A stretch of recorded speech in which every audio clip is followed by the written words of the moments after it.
नमस्कार, मैं हूं आपके साथ गौरव राजेंद्र। बुलेटिन की शुरुआत करते हैं। उत्तर प्रदेश की योगी सरकार ने मंगलवार को मुख्यमंत्री योगी आदित्यनाथ की अध्यक्षता में हुई कैबिनेट की बैठक में 10 महत्वपूर्ण प्रस्तावों पर मुहर लगा दी है। लोक भवन में सुबह 11 बजे शुरू हुई इस बैठक में रिटायर्ड अग्निवीरों को बड़ी सौगात दी गई। साथ ही विकास और शिक्षा के क्षेत्र में कई अहम फैसले लिए गए हैं। बता दें कि कैबिनेट ने रिटायर्ड अग्निवीरों के लिए एक बड़ा फैसला लेते हुए उत्तर प्रदेश पुलिस और पीएससी में 20% पदों को आरक्षित करने का प्रस्ताव पास किया है। इसके तहत पूर्व अग्निवीरों को पुलिस आरक्षी, पीएससी आरक्षी घुड़सवार और फायरमैन की सीधी भर्ती में प्राथमिकता दी जाएगी। ये कदम अग्निवीरों को रोजगार के अवसर प्रदान करने और उनके भविष्य को सुरक्षित करने की दिशा में है। योगी सरकार की प्रतिबद्धता को दर्शाता है।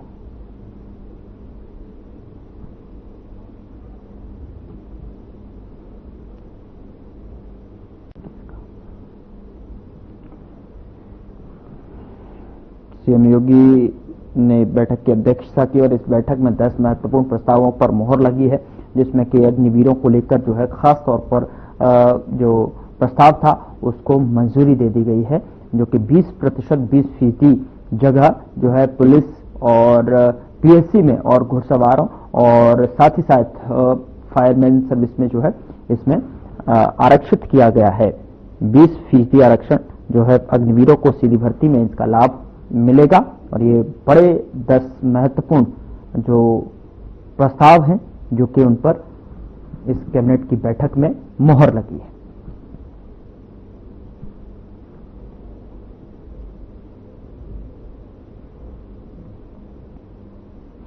तो सीएम योगी ने इस कैबिनेट बैठक की अध्यक्षता करते हुए 10 महत्वपूर्ण प्रस्तावों पर इस बैठक में मुहर लगी है। योगी कैबिनेट की जो बैठक हुई उसमें महत्वपूर्ण प्रस्तावों पर मुहर लगी।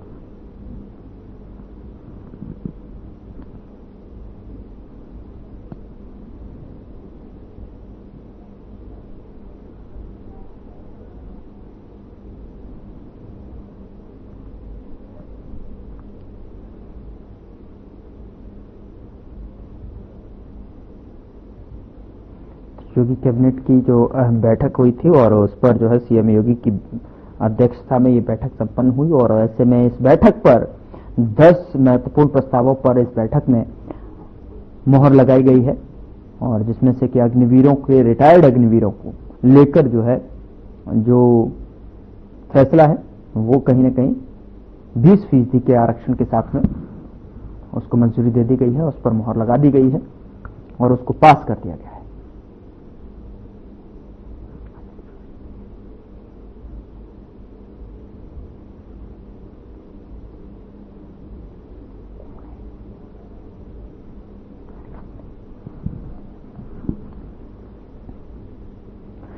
इस खबर पर ज्यादा जानकारी के साथ हमारी संवाददाता अंजलि जोशी हमारे साथ ऑनलाइन पर जुड़ चुकी है। अंजलि, क्या कुछ जानकारी है जो कैबिनेट की बैठक हुई है, इसमें खुद जो है सीएम योगी आदित्यनाथ ने इसकी अध्यक्षता की है और अध्यक्षता करते हुए 10 महत्वपूर्ण कहीं ना कहीं प्रस्तावों पर मुहर लगती हुई साफ तौर पर दिखाई दे रही है। देखिए, इसमें आज की जो सबसे बड़ी कैबिनेट बैठक हुई उसमें कई सारे मुद्दों पर चर्चा हुई, 10 बड़े अहम फैसले लिए गए, पर सबसे बड़ा अहम फैसला जो लिया गया वो अग्निवीरों के लिए है। अग्निवीरों के लिए एक बहुत बड़ी खुशखबरी है, ऐसे कह सकते हैं हम लोग, क्योंकि योगी सरकार ने जो पूर्व अग्निवीरों की सियाई नौकरी के लिए जो बड़ी घोषणा की है, अब इस फैसले से अग्निवीरों को काफी ज्यादा फायदा होने वाला है।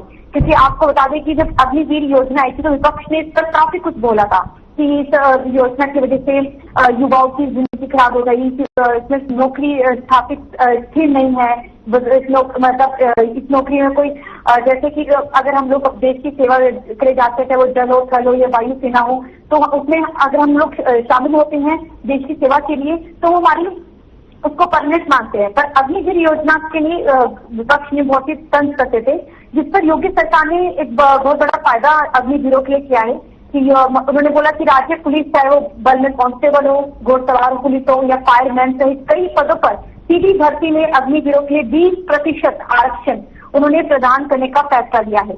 ये फैसला राज्य के वित्त मंत्री है सुरेश खन्ना जी, उन्होंने ये जानकारी देते हुए बताया है कि मुख्यमंत्री योगी आदित्यनाथ की अध्यक्षता में जो हुई मंत्रिपरिषद की बैठक में ये फैसला लिया गया है कि अब कि इस उद्देश्य से अग्निपथ योजना के तहत जो अपने 4 साल का कार्यकाल पूरा करने वाले जो पूर्व अग्निवीर हैं उनकी सार्थक सेवा के बाद ये अवसर उनको प्रदान किया जाएगा। तो जिस तरीके से अब अग्निवीरों के लिए इसमें खासतौर पर जैसे कि आपने बताया कि पुलिस में और पीएससी में, घुड़सवार में और फायर ब्रिगेड के जैसी जो है संस्थाएं हैं उसमें जो है सीधे 20% मतलब उनको सीधा जो है क्रेडिट दे दिया गया है, आरक्षण दे दिया गया है कि आप सीधे भर्ती में आप जो है दाखिल हो सकते हैं। तो ये एक बड़ा कदम और बड़ा जो है प्रस्ताव माना जा रहा है। जी, ये एक बहुत बड़ा प्रस्ताव है क्योंकि अगर हम देखिए, अगर थोड़ा ध्यान दीजिए कि जो हमारी सभी श्रेणियां चाहे वो सामान्य हो, एससी हो, एसटी हो और ओबीसी पर ये लागू हुआ है। अब पहले क्या होता था, कोई भी आरक्षण आता था तो हमेशा एसटी, ओबीसी इन्हीं चीजों पर ध्यान दिया जाता था। और आप ये भी देखिए कि इस फैसले के साथ साथ योगी सरकार ने चाहे वो जनरल कैटेगरी में भी कोई अगर आता है या फिर एससी, एसटी और ओबीसी के साथ उनको भी इस योजना का लाभ मिलेगा। अगर कोई अग्निवीर ऐसी श्रेणी में आता है तो आरक्षण एससी के भीतर ही लागू होगा, जो ओबीसी के भीतर तो उनको ओबीसी के अंदर, और जो सामान्य जनरल कैटेगरी में आते हैं उनको भी इस योजना का लाभ उतना ही प्राप्त होगा जितना कि एससी और ओबीसी वालों का है। क्या इसको लेकर जो है क्या डीपली जो है कोई नोटिफिकेशन जारी किया गया है किस तरीके से कि आने के बाद में जिस तरीके से क्या अलग से जो है कोई जो नोटिफिकेशंस हैं या फिर एग्जाम्स हैं उसके फॉलो करते हुए अंदर जो है 20% के लिए जो है इनको आरक्षित किया जाएगा? देखिए क्या है कि राजेश खन्ना सुरेश खन्ना जी उन्होंने कहा था कि कई राज्यों और केंद्रीय बलों ने अग्निवीरों को जो आरक्षण देने की पहल की है, ठीक है, इसमें कई बीएसएफ और हरियाणा, उड़ीसा जैसे राज्यों ने भी पूर्व अग्निवीरों को 10% आरक्षण की पेशकश की है।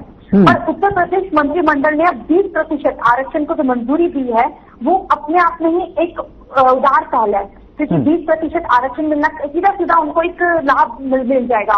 जो अग्निवीर योजना से जो युवा थोड़े परेशान हो रहे थे कि 4 साल बाद क्या होगा, तो उनके लिए 20% आरक्षण की मंजूरी काफी लाभदायक माना जा रहा है। यह न केवल उनकी सेवा को मान्यता देता है बल्कि सुनिश्चित करता है कि वे सैन्य कार्यकाल के बाद भी देश की सुरक्षा के ढांचे में अपना योगदान पूरा दे सकते हैं। मतलब अगर उनका कार्यकाल खत्म भी हो जाता है, सैन्य कार्यकाल 4 साल के बाद, तो वो फिर भी देश की सुरक्षा के ढांचे में अपना पूरा योगदान देंगे जैसे पहले देते आए हैं।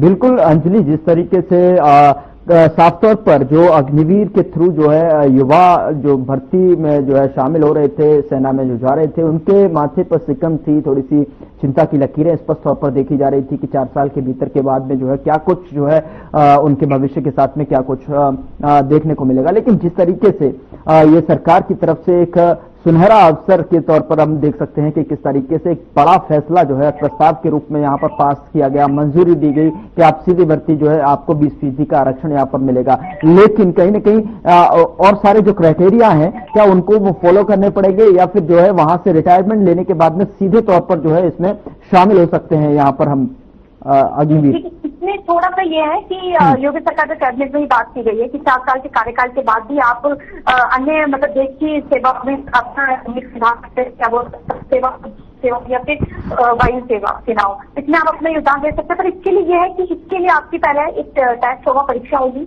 और उसमें आपका परीक्षा में आपका फिजिकल टेस्ट भी लिया जाएगा, आपकी फिटनेस का टेस्ट भी होगा।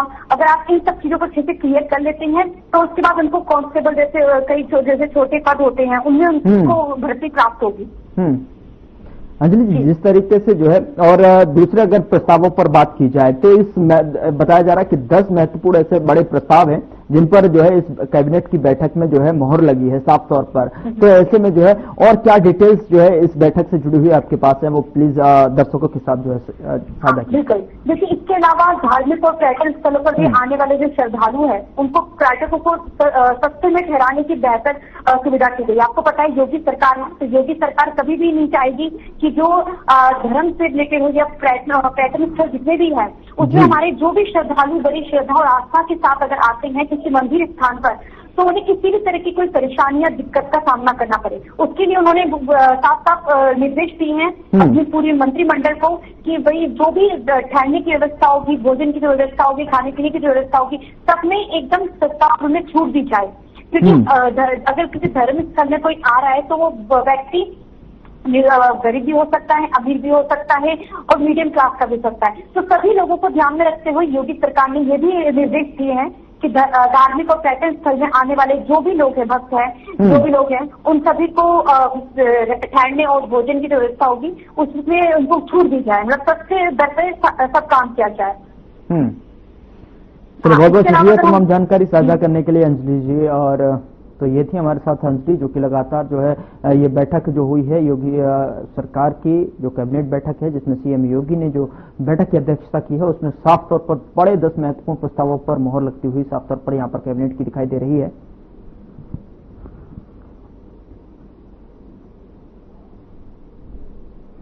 खबरों में आगे बढ़ते हैं। केंद्र की मोदी सरकार के 11 साल पूरे होने पर यूपी सरकार ने राज्य स्तरीय कार्यशाला का आयोजन किया है, जहां पर प्रदेश के मुखिया योगी आदित्यनाथ ने केंद्र की मोदी सरकार के 11 साल के कामों को राज्य स्तरीय जो है कार्यशाला में संबोधित करते हुए कहा कि पिछले 11 वर्ष भारत के लिए जो है विकास से विरासत तक की बेहतरीन यात्रा है। आजादी के बाद पहली बार भारत की विरासत को पहचान मिली। पीएम मोदी पहले ऐसे पीएम हैं जो राम जन्मभूमि मंदिर निर्माण के शिलान्यास समारोह में भी आए और रामलला की मूर्ति के प्राण प्रतिष्ठा के लिए भी आए।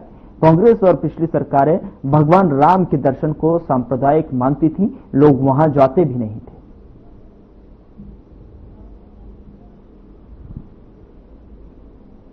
इस आयोजन के अवसर पर जो विकसित भारत का एक अमृत काल है, इसमें सेवा, सुशासन और गरीब कल्याण के 11 वर्ष पूरे हो रहे हैं।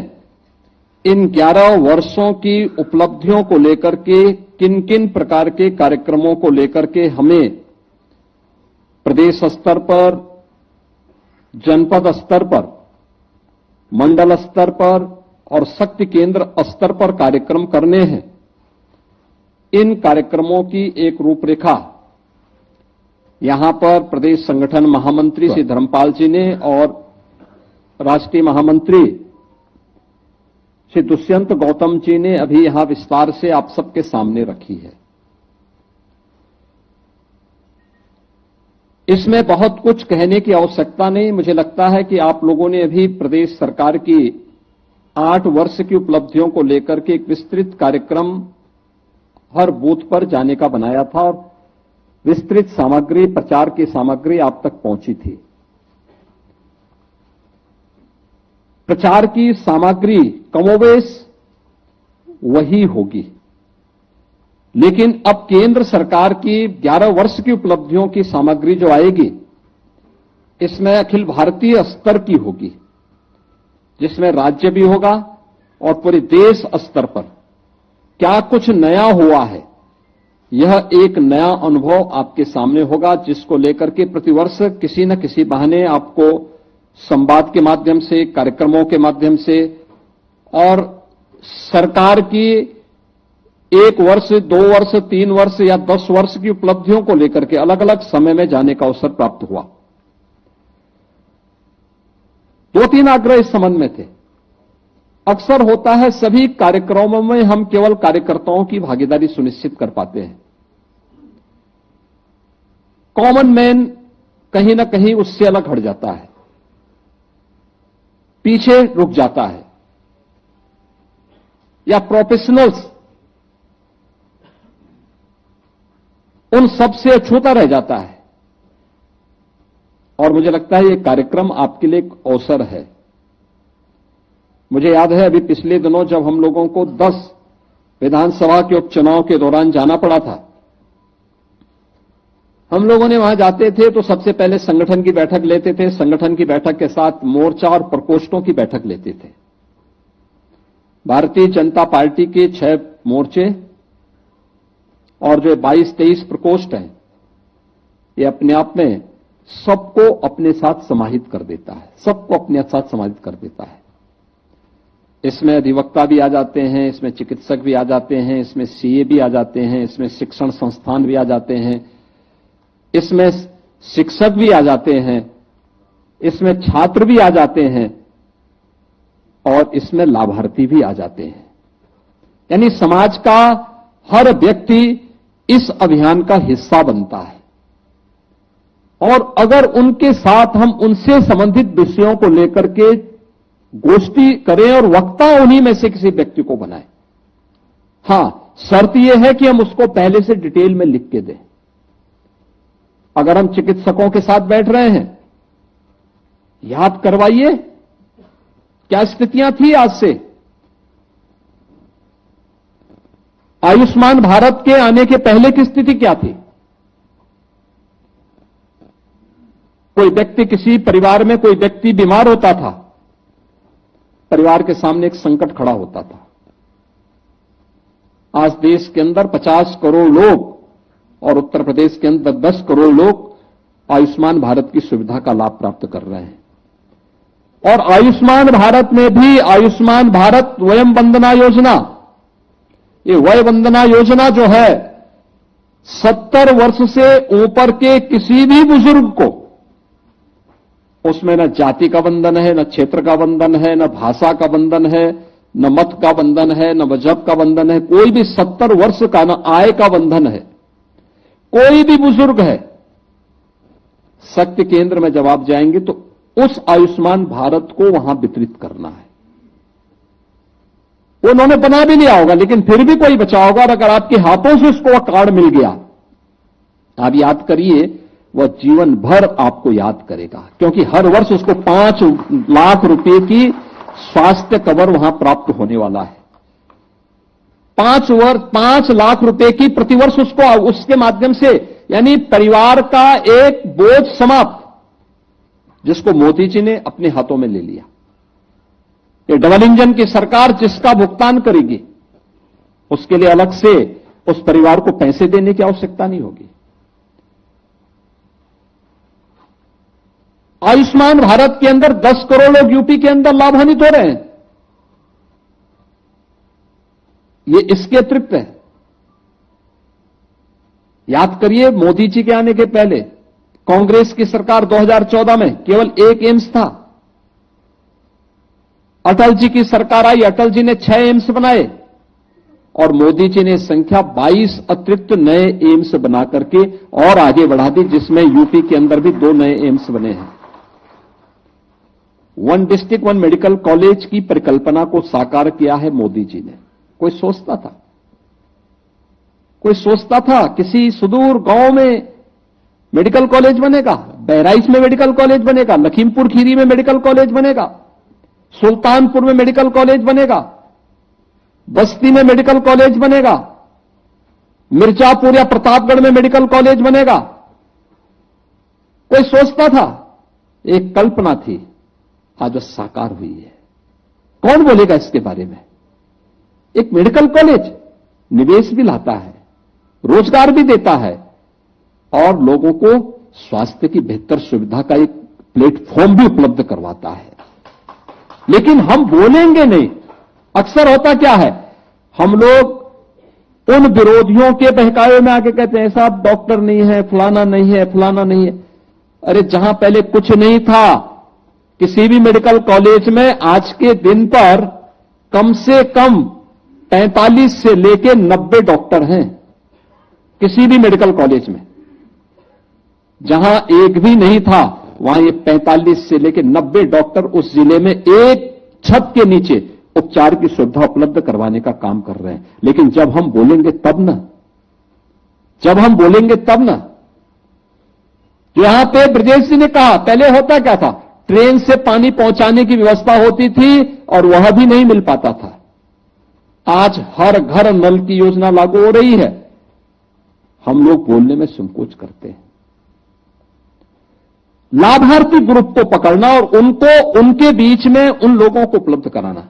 देखिए, आयुष्मान भारत का लाभ, आयुष्मान भारत की सुविधा का लाभ जो लाभार्थी उसको तो मिला ही मिला है, लेकिन इसका लाभ डॉक्टर को भी मिला है, पैरामेडिकल को भी मिला है, और अन्य नए लोगों के लिए रोजगार के नए अवसर भी उपलब्ध हुए हैं। डॉक्टर को इसलिए क्योंकि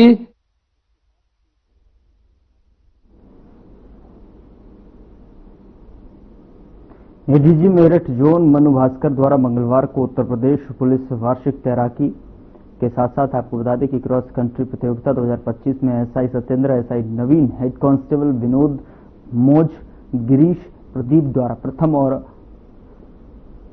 ममुआ संगीत, मीना, कामिनी, सरिता, सीमा, द्वारा द्वितीय स्थान प्राप्त करने पर हार्दिक बधाई और उज्जवल भविष्य की शुभकामनाएं दी गई।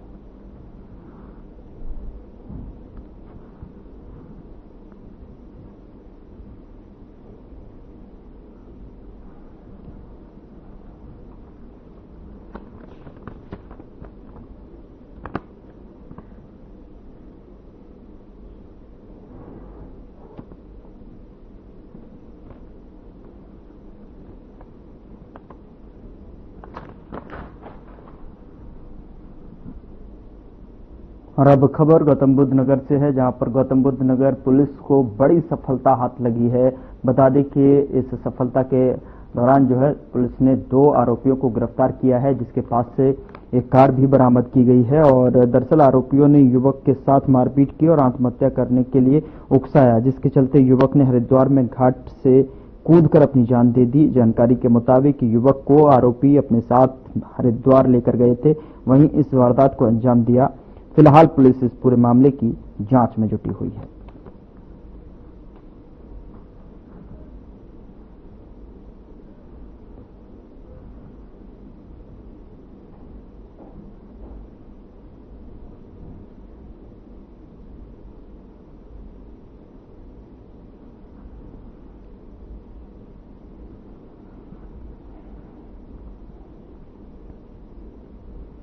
बुलेटिन में मेरे साथ इतना ही, पर अब वक्त हो चला है डॉक्टर राकेश गुप्ता के साथ हमारे खास कार्यक्रम प्लस माइनस का। नमस्कार दोस्तों, परमाणु संपन्न होने